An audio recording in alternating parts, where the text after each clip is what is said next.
بسم اللہ الرحمن الرحیم وَأَمَّا كَوْنُهُ مُوجِبًا لِلْعِلْمِ فَلِلْقَطْعِ بِأَنَّ مَنْ أَظْهَرَ اللَّهُ تَعَالَى الْمُعْجِزَةَ عَلَى يَدِهِ تَصْدِيقًا لَهُ فِي دَعْوَى الرِّسَالَةِ كَانَ صَادِقًا فِيمَا أَتَى بِهِ مِنَ الْأَحْكَامِ۔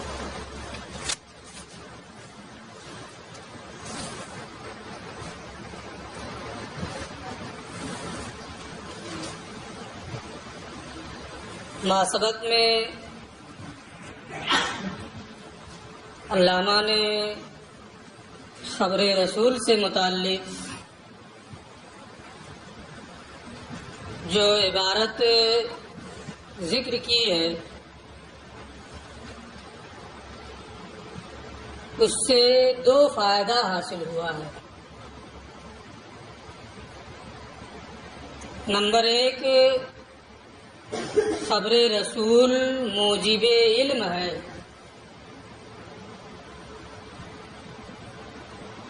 نمبر دو، خبر رسول سے حاصل ہونے والا علم علم استدلالی ہے۔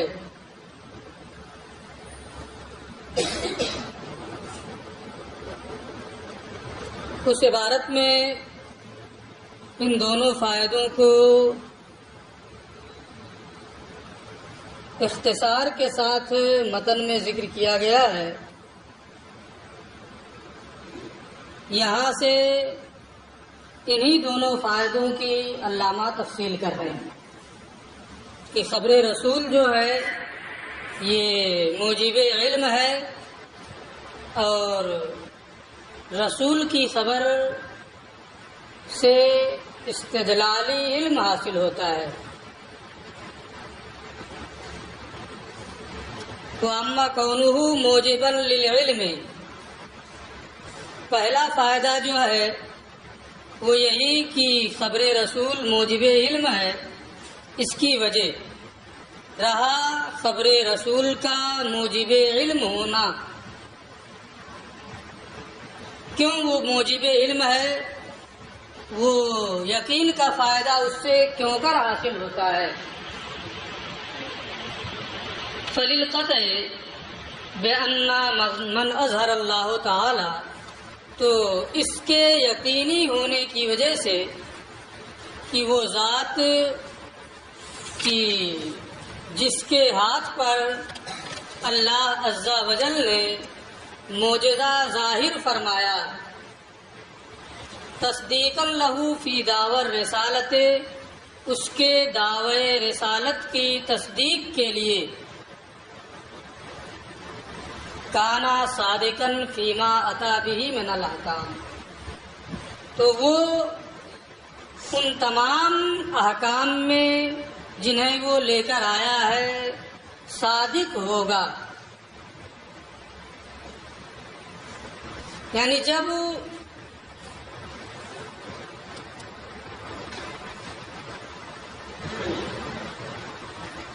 اس بات کا یقین ہے کہ جس کے ہاتھ پر اللہ عز و جل نے اس کے دعوی رسالت کی تصدیق کے لیے معجزہ ظاہر فرمایا،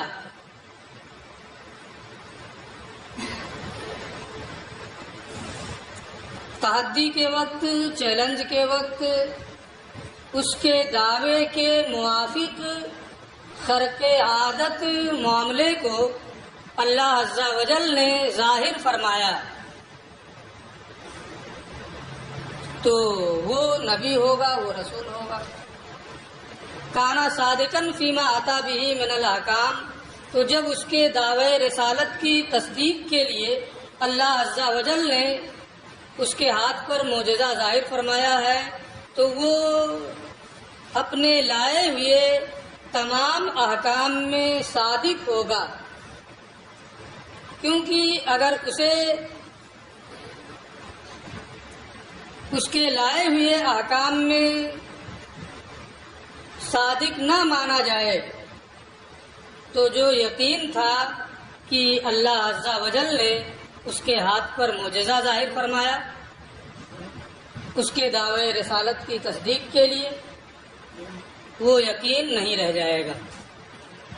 کانا صادقاً فیما آتا بھی من الاحکام، تو وہ اپنے لائے ہوئے جملہ احکام میں صادق ہوگا۔ وَإِذَا كَانَ صَادِقًا، اور جب یقین ہے کہ وہ اپنے لائے ہوئے جملہ احکام میں صادق ہے، کیونکہ اللہ نے اس کے ہاتھ پر معجزہ ظاہر فرمایا ہے، تو ان احکام کے مضمون کا علم بھی واقع ہوگا۔ وَإِذَا كَانَ صَادِقًا، اور جب وہ صادق ہے، اس کا صادق ہونا یقین سے معلوم ہو گیا، تو ان احکام کے مضمون کا علم ہونا بھی یقینی اور قطعی ہوگا، کیونکہ اگر ان احکام کے مضمون کا علم یقینی اور قطعی نہ ہو تو اب اس کا کاذب ہونا لازم آئے گا۔ حالانکہ قطعی اور یقینی طور پر یہ معلوم ہے کہ وہ اپنے جملہ لائے ہوئے احکام میں صادق ہے، تو اس کے ان احکام کے مضمون کا علم بھی قطعی اور یقینی ہوگا۔ ایک ہے مضمون حکم، اور ایک یہ ہے کہ جو احکام وہ لے کر کے آیا ہے تو اپنے جملہ لائے ہوئے احکام میں وہ صادق ہے، جو بھی حکم وہ لے کر کے آیا ہے اس میں صادق ہے، تو جو بھی احکام ہوں گے ان احکام کا علم بھی واقع ہوگا، نفس الامر کے مطابق ہوگا، ان کا یقین ہوگا، ورنہ اس رسول کا کاذب ہونا لازم آئے گا اگر اس کا مضمون واقع نہ ہو۔ آپ یہ چیز پڑھتے ہوئے بہت دن سے آئے ہیں، مضمون جملہ فعل یا شبہ فعل کی فاعل کی طرف اضافت کی گئی ہو، جیسے ضربہ زید یا قام زید، تو جو یہ نسبت ہوتی ہے اسی مصدر کی نسبت کو مضمون جملہ کہا جاتا ہے۔ قام زید یعنی قیام و زید، زید کا قیام، نہ یہ کیا ہے مضمون جملہ۔ اور فعل مجہول کی اگر نسبت کی گئی ہو جیسے ضربہ زید، تو مضروبیت زید یہ مضمون جملہ۔ کبھی کبھی مفہوم اور مراد متکلم کو بھی مضمون جملہ کہا جاتا ہے۔ مفہوم اور مراد منشأ متکلم کو بھی مضمون جملہ کہا جاتا ہے، جیسے اس میں ایک مثال آئے گی، البینۃ علی المدعی والیمین علی من انکر۔ اس میں تو ایک یہ ہے کہ یہ الفاظ ہیں، اور ایک اس جملے کا مفہوم اور منشا ہے کہ جو مدعی ہوگا وہ گواہ پیش کرے گا، اور جو منکر ہوگا اس کے ذمہ قسم۔ تو یہ منشأ متکلم ہے، مفہوم کلام ہے۔ یہاں یہ نہیں ہے کہ فعل یا شبہ فعل کو آپ مصدر بنا کر کے فاعل کی جانب اس کی اضافت کر دیں مضمون جملہ بن جائے، بلکہ منشأ متکلم اور مراد متکلم مفہوم کلام کو مضمون جملہ کہا جاتا ہے۔ وہی یہاں مراد ہے کہ وَإِذَا كَانَ صَادِقًا يَقَعُ الْعِلْمُ بِمَضْمُونِهَا قَطْعًا، کہ جب وہ رسول صادق ہے یقینی طور پر ہمیں یہ معلوم ہے، تو ان احکام کے مضمون کا علم بھی واقع ہوگا، اس کا علم بھی حاصل ہوگا۔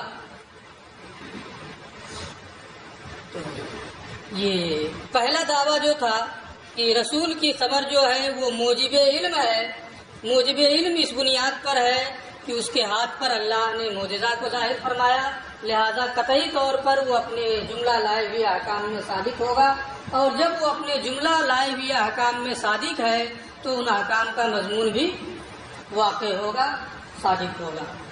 وَأَمَّا أَنَّهُ اسْتِدْلَالِيٌّ، دوسری صورت تھی کہ خبر رسول سے جو علم حاصل ہوتا ہے وہ علم استدلالی ہے۔ فَلِتَوَقُّفِهِ عَلَى الْاِسْتِدْلَالِ وَاِسْتِحْضَارِ أَنَّهُ خَبْرُ مَنْ ثَبَتَ رِسَالَتُهُ بِالْمُعْجِزَاتِ، تو اس کے موقوف ہونے کی وجہ سے اس بات کے استحضار و استدلال پر کہ یہ ایسی ذات کی خبر ہے جس کی رسالت معجزہ سے ثابت ہے، یعنی جو بھی خبر رسول ہے اس کے بارے میں آپ اس طور سے استدلال کرتے ہیں کہ یہ ایسی ذات کی خبر ہے جس کی رسالت معجزہ سے ثابت ہے۔ وَكُلُّ خَبْرٍ هَذَا شَانُهُ، اور جس خبر کی یہ شان ہو کہ جس کے ہاتھ پر معجزہ ظاہر ہوا ہے اس سے وہ ثابت ہو، فَهُوَ صَادِقٌ، تو وہ خبر صادق ہوتی ہے۔ وَمَضْمُونُهُ وَاقِعٌ، اور اس کا مضمون واقع ہوتا ہے، لہذا یہ خبر صادق ہے اور اس کا مضمون واقع ہے۔ تو چونکہ خبر رسول کے بارے میں اس طریقے سے استدلال کرنا ہوتا ہے کہ فَلِتَوَقُّفِهِ عَلَى الْاِسْتِدْلَالِ، تو خبر رسول کے اس استدلال و استحضار پر موقوف ہونے کی وجہ سے یہ ایسی ذات کی خبر ہے جس کی رسالت معجزے سے ثابت ہے، اور ہر وہ خبر جس کی یہ شان ہو صادق ہوتی ہے، اس کا مضمون واقع ہوتا ہے، لہذا یہ خبر صادق ہے، اس کا مضمون واقع ہے۔ یہ استدلال کرنا کہ خبر رسول ہے نا، تو اب خبر رسول سے علم استدلالی کا حصول ہوتا ہے۔ موجب یقین ہے ایک چیز، تو اس بنیاد پر موجب یقین ہے کہ اللہ نے اس کے ہاتھ پر معجزہ ظاہر فرمایا، اس لیے اس کی جانب سے جو خبر ہوگی وہ موجب علم ہوگی، موجب یقین ہوگی۔ لیکن اس میں استدلال بھی کرنا پڑتا ہے کہ یہ ایسی ذات کی خبر ہے جس سے معجزہ کا ظہور ہوا، اور جس سے ظہور معجزہ ہو اور وہ کوئی خبر دے تو اس کی خبر صادق ہوتی ہے، لہذا یہ خبر صادق ہے۔ کیا پوچھنا ہے؟ کیا ظاہر سی بات ہے، استدلال امت ہی کرے گی، ہے نا، اور کون استدلال کرے گا؟ دو چیزیں انہوں نے ماسبق میں بیان کی تھی کہ موجب علم ہے، موجب علم ہونا اس بنیاد پر کہ اس کے ہاتھ پر معجزہ کا ظہور ہوا، تو یقین ہے کہ وہ اپنے جملہ لائے ہوئے احکام میں صادق ہوگا، کیونکہ اس کے ہاتھ پر معجزہ کا ظہور ہو رہا ہے۔ جب وہ اپنے جملہ لائے ہوئے احکام میں صادق ہے تو اس کے کلام کا مضمون بھی واقع ہوگا، اس کا بھی یقین ہوگا، ورنہ اس کا کاذب ہونا لازم آئے گا۔ یہ وجہ ہے اس کے موجب علم ہونے کی، اور وہ موجب علم استدلالی ہے۔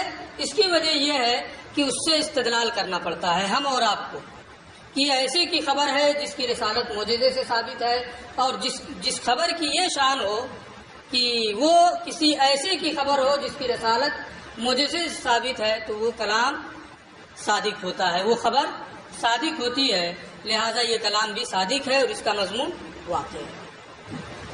والعلم الثابت به اے بخبر رسول یضاہی اے یشابہ العلم الثابت بالضرورہ۔ علم استدلالی ہونے کی بنیاد پر یہاں ایک چیز ذہن میں یہ آتی ہے کہ یہ نظری ہے، استدلال کرنا پڑتا ہے، تو جب استدلال کرنا پڑتا ہے نظری ہی میں استدلال ہوتا ہے، لہذا خبر رسول کا موجب علم ہونا یہ کیا ہے؟ استدلالی ہے۔ یہ کہتے ہیں یقینی طور پہ یہ نظری ہے، استدلال کرنا پڑتا ہے، لیکن نظری میں انتہائی قوی ہے اور اپنی قوت کی بنیاد پر قریب ہے کہ یہ ضروریات، محسوسات اور بدیہیات سے لاحق ہو جائے، یعنی ان کے بہت قریب ہے، اسی کو یہاں سے بیان کر رہا ہے۔ والعلم الثابت به، اور خبر رسول سے جو علم ثابت ہوتا ہے یہ وہ اس علم کے مشابہ ہوتا ہے جو ضرورت سے ثابت ہو، بداہت سے ثابت ہو۔ کل محسوسات، جیسے کوئی علم محسوس چیزوں کے ذریعے سے ثابت ہو، والبدیہیات یا بدیہیات کے ذریعے سے ثابت ہو، والمتواترات یا متواترات کے ذریعے سے ثابت ہو۔ تو جو چیزیں محسوسات، بدیہیات، متواترات کے ذریعے سے جن چیزوں کا علم ہوتا ہے ان میں یقین ہوتا ہے، احتمال نقیض نہیں ہوتا ہے، وہ تشکیک مشکک سے زائل نہیں ہوتی ہیں۔ یہی حال خبر رسول سے حاصل ہونے والے علم کا بھی ہے کہ وہ ضرورت کے مشابہ ہے، اس علم کے مشابہ ہے جو ضرورت سے حاصل ہو۔ کس بات میں؟ تیقن میں، ثبات میں، یعنی جو علم خبر رسول سے حاصل ہوگا وہ نقیض کا احتمال نہیں رکھے گا، جیسے محسوسات، بدیہیات اور متواترات میں ہوتا ہے۔ وہ تشکیک مشکک سے زائل نہیں ہوگا جیسے کہ محسوسات وغیرہ میں ہوتا ہے۔ والعلم الثابت بھی، اور جو علم خبر رسول سے ثابت ہو وہ اس علم کے مشابہ ہوتا ہے جو بالضرورہ ثابت ہو، جیسے محسوسات ہیں، بدیہیات ہیں، متواترات ہیں۔ کس سلسلے میں اس کے مشابہ ہے؟ فی التیقن، یقین ہونے میں، اے عدم احتمال النقیض، یعنی نقیض کا احتمال نہ رکھنے میں۔ جس طریقے سے محسوسات وغیرہ میں احتمال نقیض نہیں ہے، ایسے ہی خبر رسول سے حاصل ہونے والے علم میں بھی نقیض کا احتمال نہیں ہوتا ہے۔ والثبات، اور ثابت ہونے میں، اے عدم احتمال الزوال بے تشکیک المشکک، یعنی تشکیک مشکک سے بلا وجہ کا شبہہ ڈال کر کے ذہن کو منتشر کرنے والا، اس کے شک ڈالنے سے زائل نہ ہونے کا احتمال، زائل ہونے کا اس میں احتمال نہیں ہوتا ہے۔ اے عدم احتمال الزوال، یعنی زائل ہونے کا احتمال نہیں ہوتا ہے اس میں بے تشکیک المشکک کے، کسی شبہے میں ڈالنے والے کے شبہے میں ڈالنے سے۔ تو جس طریقے سے محسوسات میں یہ دونوں چیزیں ہوتی ہیں کہ اس میں نقیض کا احتمال نہیں ہوتا ہے اور تشکیک مشکک سے وہ چیزیں زائل نہیں ہوتی ہیں، ایسے ہی خبر رسول سے جو علم حاصل ہوتا ہے وہ اس میں احتمال نقیض نہیں ہوتا ہے اور وہ تشکیک مشکک سے زائل نہیں ہوتی ہیں۔ فہو علم بمعنی الاعتقاد، لہذا خبر رسول سے جو علم حاصل ہوگا وہ اس علم کے معنی میں ہے جو وہ ایسا علم ہے جو اعتقاد کے معنی میں ہے۔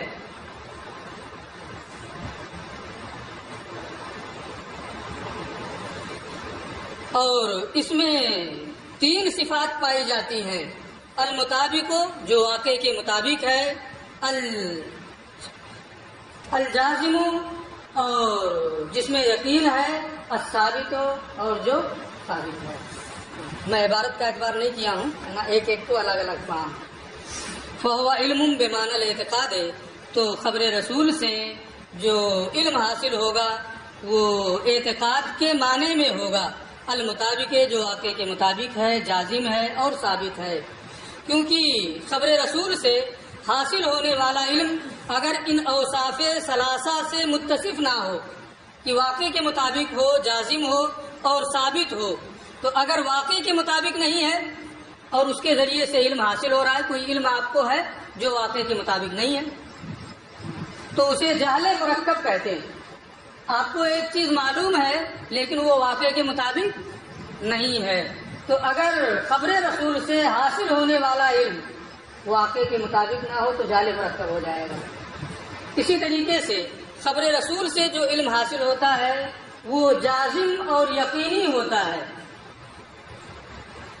اس میں جانب مخالف کا احتمال نہیں ہوتا ہے، کیونکہ اگر جانب مخالف کا اس میں احتمال ہو، احتمال نقیض اس میں ہو، تو وہ جازم اور یقینی نہیں رہ جائے گا بلکہ ظن ہو جائے گا۔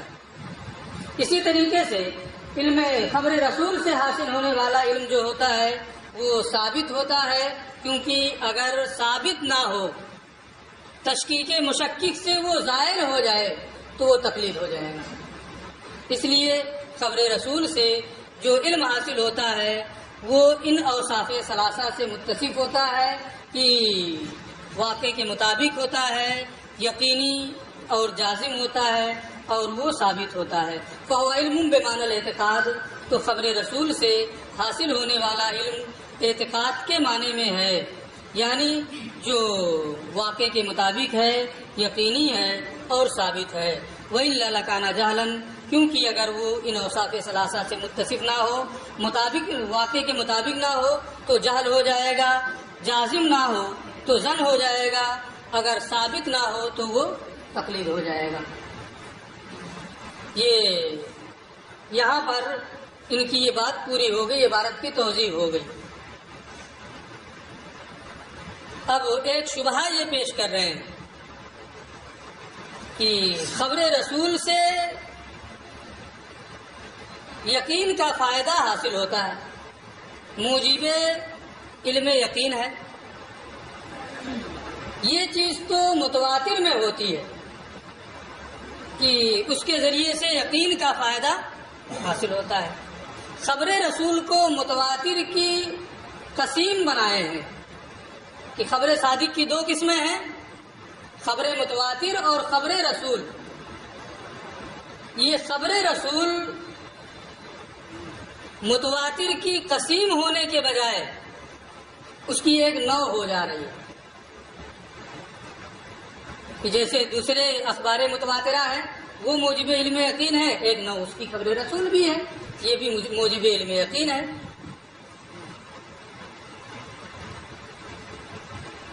اور دوسری چیز یہاں یہ ہے کہ جو خبر رسول ہے اس میں یقینی طور پہ کہ یہ رسول کی خبر ہے کب معلوم ہوگا؟ جب وہ متواتر ہو، اور اگر وہ متواتر نہیں ہے تو اس کے بارے میں یقین سے یہ نہیں کہا جا سکتا ہے کہ یہ خبر رسول ہے۔ تو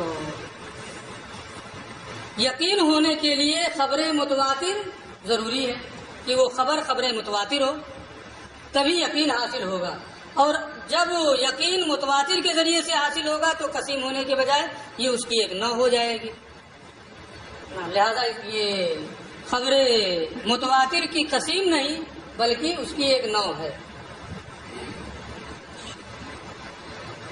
اسی دونوں شبہوں کا یہ جواب دیں گے کہ یقین صرف تواتر کی صورت میں حاصل ہوتا ہے، اور جب یقین تواتر کی صورت میں حاصل ہوتا ہے تو یہ متواتر کی ایک نوع ہے، اس کی قسم نہیں ہے۔ انہی دونوں شبہوں کا یہ جواب دینا چاہتے ہیں۔ اب بعد میں یہ پڑھیں گے کہ جو خبر رسول ہے اس کی 4 قسمیں ہوتی ہیں: غریب، عزیز، مشہور، متواتر۔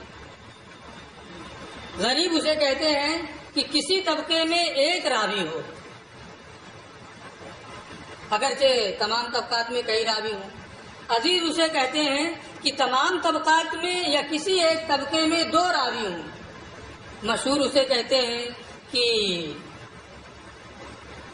جو تواتر کی حد کو نہ پہنچے اور اس کے راوی 2 سے زیادہ ہوں ہر دور میں اس کے راوی 2 سے زیادہ ہوں، 2 تک نہ پہنچے اور وہ تواتر کی حد کو نہ پہنچے تو اسے خبر مشہور کہتے ہیں۔ متواتر کی تعریف آپ پڑھ چکے ہیں کہ اتنے لوگوں کا خبر دینا جن کا عادتاً جھوٹ پر اتفاق کر لینا محال ہو۔ یہاں یہ چونکہ خبر رسول کی یہ 4 قسمیں ہیں، یقین کس میں حاصل ہوتا ہے؟ تواتر میں۔ تو یہ وہی کہہ رہے ہیں کہ یقین تو متواتر میں حاصل ہوتا ہے، باقی میں یقین حاصل نہیں ہوتا ہے۔ یقین حاصل ہونے کی صرف ایک صورت ہے، اور جب ایک ہی صورت ہے تو یہ تواتر کی خبر متواتر کی ایک نوع میں شامل ہوگی، اس کی قسم نہیں ہوگی۔ یہ دوسرا اعتراض۔ فَإِنْ قِيلَ، اگر یہاں یہ شبہ پیش کیا جائے هَذَا إِنَّمَا يَكُونُ فِي الْمُتَوَاتِرِ، کہ خبر رسول یہ مفید علم ہے، ایسے علم کا فائدہ دیتا ہے جو جازم ہے، واقع کے مطابق ہے، صادق ہے، یہ تو صرف متواتر میں ہوتا ہے۔ خبر متواتر کے علاوہ جو اخبار احاد ہے، چاہے وہ عزیز ہو یا غریب ہو یا مشہور ہو، وہ مفید ظن ہوتا ہے، مفید یقین نہیں ہوتا ہے۔ تو جو خبر رسول موجب علم یقینی ہوگا وہ خبر متواتر کی ایک نوع، ایک قسم ہو جائے گا اور وہ متواتر کی قسم نہیں رہے گا۔ فَإِنْ قِيلَ اگر یہ کہا جائے هذا انما يكون في المتواتر فقط، یہ فائدہ تو صرف متواتر میں ہوتا ہے، فَيَرْجِعُ إِلَى الْقِسْمِ الْأَوَّلِ لہذا یہ پہلی قسم کی جانب راجع ہوگا۔ قلنا ہم کہیں گے الکلام فیما علم انہ خبر الرسول، یہاں گفتگو اس بارے میں چل رہی ہے جس کے بارے میں یہ معلوم ہے کہ یہ رسول اللہ صلی اللہ تعالی علیہ وآلہ وسلم کی خبر ہے۔ اب جس کے بارے میں یہ معلوم ہے کہ یہ رسول کی خبر ہے وہ موجب یقین ہے۔ اب یہ کہ وہ صرف اخبار متواترہ کے ذریعے سے معلوم ہوگا یہ ہمیں تسلیم نہیں ہے۔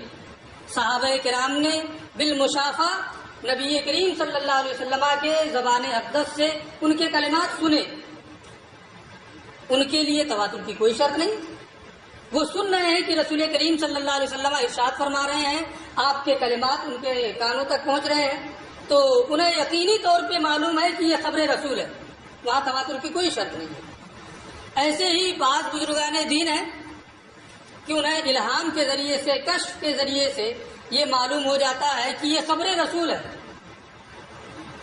یقین ہو جاتا ہے۔ جیسے عبدالعزیز دباغ رحمۃ اللہ تعالی علیہ، احمد بن مبارک سیلماسی رحمۃ اللہ تعالی علیہ ان کے شاگرد ہیں، ابریز ان کی کتاب ہے، اور عبدالعزیز دباغ یہ امی تھے، یہ کہا جاتا ہے، پڑھے لکھے، ظاہری علوم سے آراستہ نہیں تھے، لیکن کوئی بھی اگر حدیث رسول ان کے سامنے پڑھتا کہ یہ رسول کی حدیث ہے تو وہ سن کر کے کبھی یہ کہتے کہ نہیں یہ حدیث رسول نہیں، اور کبھی کوئی حدیث رسول کہہ کر کے پڑھتا وہ کہتے ہاں ٹھیک ہے یہ حدیث رسول ہے۔ ظاہری علوم سے بالکل وہ واقف نہیں تھے، کبھی نہ کہیں پڑھنے گئے نہ کسی سے علم حاصل کیا، کچھ بھی نہیں۔ اکابر اولیاء کرام میں سے ہے اور ان کے ولی ہونے پر سب کا اتفاق ہے۔ ان سے ان کے شاگرد نے احمد بن مبارک سجلواسی نے پوچھا تھا کہ آپ تو پڑھے لکھے ہیں نہیں، حدیث پڑھی جاتی ہے، کوئی عبارت پڑھی جاتی ہے، پوچھا جاتا ہے حدیث ہے کہ نہیں، آپ کہہ دیتے ہیں حدیث ہے، کبھی کہہ دیتے ہیں نہیں ہے، ہم تحقیق کرتے ہیں تو معلوم ہوتا جو آپ نے کہا ہے واقعی وہی ہے۔ کیسے ہوتا ہے؟ انہوں نے کہا جب کوئی پڑھتا ہے اگر وہ رسول کی حدیث ہوتی ہے تو اس کے منہ سے نور ظاہر ہوتا ہے، اور اس نور کے ظاہر ہونے کی بنیاد پر میں یہ کہہ دیتا ہوں کہ یہ حدیث رسول ہے۔ ہم اور آپ تو نہیں دیکھ سکتے ہیں، جو اس مقام پہ ہوں گے وہی لوگ دیکھیں گے، اور جب حدیث رسول نہیں ہوتی ہے وہ نور ظاہر نہیں ہوتا ہے، اس لیے میں کہہ دیتا ہوں کہ یہ حدیث رسول ہے۔ تو صرف اخبار متواترہ کے ذریعے سے اس کے خبر رسول ہونے کا یقین حاصل ہوگا ایسا نہیں۔ صحابہ کرام نے بالمشافہ رسول سے سنا، انہیں یقین ہے کہ یہ خبر رسول ہے، وہاں تواتر کی کوئی شرط نہیں ہے۔ الہام کے ذریعے سے اولیاء کرام کو بھی یقین حاصل ہو جاتا ہے، وہاں تواتر کی کوئی شرط نہیں ہے۔ ایک صورت اخبار متواترہ کی نہیں کہ تواتر کے ذریعے سے خبر رسول ہونے کا علم حاصل ہوتا ہے، یہی یہاں انہوں نے کہا۔ قلنا ہم کہیں گے الکلام فیما علم انہ خبر الرسول، یہاں گفتگو اس میں ہے جس کے بارے میں یہ معلوم ہے کہ یہ رسول کی خبر ہے، سمع من فی، ہاں ان کے زبان اقدس سے سنا گیا ہو جیسے صحابہ کرام نے سنا، اور تواتر عنہ ذالک، یا رسول کریم سے وہ متواتر منقول ہو، اور بغیر ذالک ان امکنا، یا اس کے علاوہ اور صورتیں ہوں اگر ممکن ہو جیسے الہام وغیرہ۔ تو اب یہ مفید یقین ہوگا، واما خبر الواحد فانما لم يفد العلم لعروض الشبهة فی کونہ خبر الرسول۔ تو اب یہاں پھر ایک شبہ ہوتا ہے کہ پھر خبر واحد مفید علم کیوں نہیں ہے؟ یہ کہتے ہیں وہ مفید ظن کیوں ہے؟ یہ کہتے ہیں اس لیے کہ اسے خبر رسول ہونے میں شبہ عارض ہو گیا ہے۔ وہ مفید علم اس لیے نہیں ہے کہ اسی میں شبہ ہو گیا ہے کہ وہ خبر رسول ہے یا نہیں ہے، اگر یہ متعین ہو جائے خواہ رسول کریم کی زبان اقدس سے سن کر کے یا الہام کے ذریعے سے یا تواتر کے ذریعے سے کہ یہ خبر رسول ہے تو وہ مفید ہوگا. واما خبر الواحد رہا خبر واحد فإنما لم يفد العلم تو وہ مفید علم نہیں ہے. لعروض الشبہۃ فی کونہ خبر رسول اس کے خبر رسول ہونے میں شبہ کے عارض ہونے کی وجہ سے اسی میں شبہ ہو گیا کہ وہ خبر رسول ہے یا خبر رسول نہیں ہے. فإن قیل